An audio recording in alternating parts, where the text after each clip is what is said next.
What does a kitchen sink have to do with better blood sugar balance and your body storing less fat? You're gonna love this one. And if I've never met you before, my name is Coach Alicia. I'm all about the simple yet doable tips to help boost your health and help you feel amazing. So let's get into this. For this tip, I want you to think of your muscles like a kitchen sink. That's right. Before I explain what the heck I'm talking about, let's talk about the fact that when you eat carbohydrates, they turn into something called glucose. The glucose then goes into your bloodstream unless you're being active and using that glucose as energy. When it goes into your bloodstream, that's what we call blood sugar. Now, your body's gonna take that blood sugar and first stop is going to be the liver and the muscles. But here's the thing, only a certain amount can be stored in your liver and muscles. If there's any extra, that gets delivered to the fat cells where it is stored as fat. So here's where the kitchen sink thing comes in.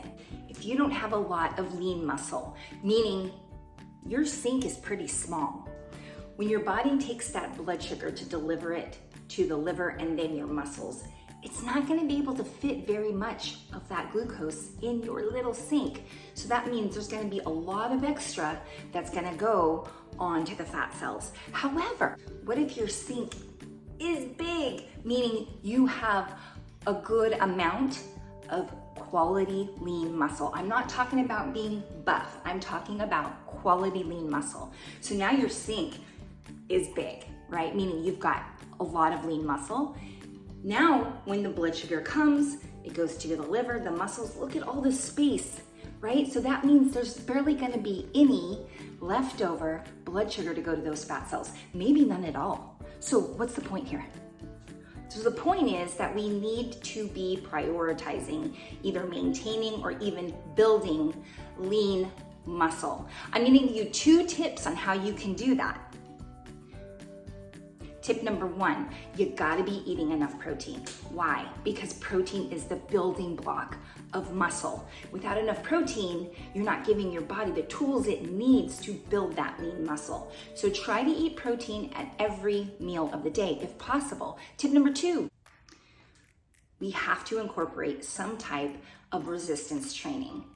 So that means doing exercise where there is a resistance involved. That could mean weights, that could mean bands, even body weight for beginners. But you gotta prioritize building this lean muscle mass. Quick reminder before you go, remember, the better quality of lean muscle mass you have, the better that blood sugar control is gonna be, and the less fat your body is going to store. I'll see you next time.